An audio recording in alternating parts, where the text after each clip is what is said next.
Nigeria has recorded many inconclusive elections in recent times.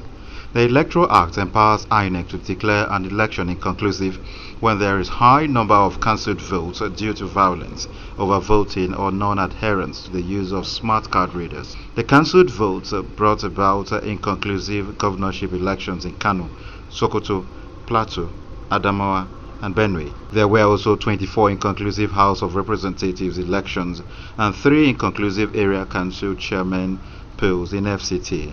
Last year September, there was also inconclusive governorship election in Osun. The court recently, in its ruling, had the tribunal nullify the votes from the supplementary polls. With the yearnings for amendment of Electoral Act and whether it is an end in itself and would help in curbing inconclusive elections, these political commentators said, by its own regulation, it has already said if you don't have PVC, you cannot vote. So you can't be relying on total registered number of voters as a basis, even for cancelling votes. I don't think it's right. Even though, it's a dicey thing. The law says total number of registered voters is what you use.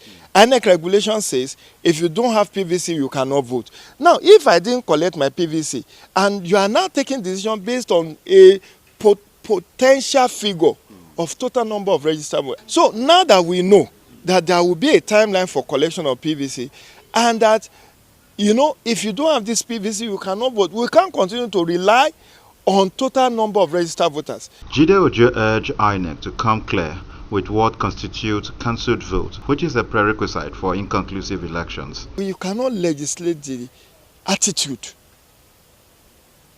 character of the desperate politician who are the harbinger of all of this inconclusiveness.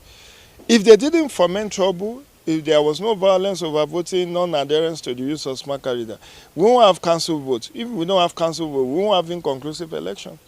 So, well, there is no time that any law will put an end to shortcomings.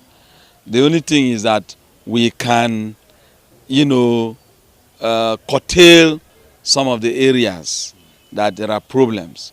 Making reference to the Tafawa Balewa case that led to inconclusive election in Bauchi, Ojo called for recruitment of competent and qualified collation and returning officers by INEC. I actually call for recruitment of people who are trustworthy and credible and fearless, courageous as collation and returning officer, because the law empowers that whatever they say, whether they say it in error, stands and can only be reviewed by court.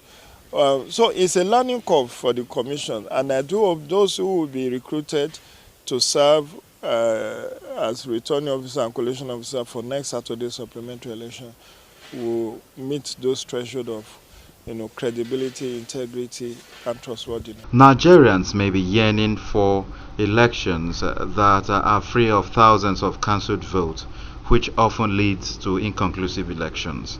Gabriel Kuma, ITV News, Abuja.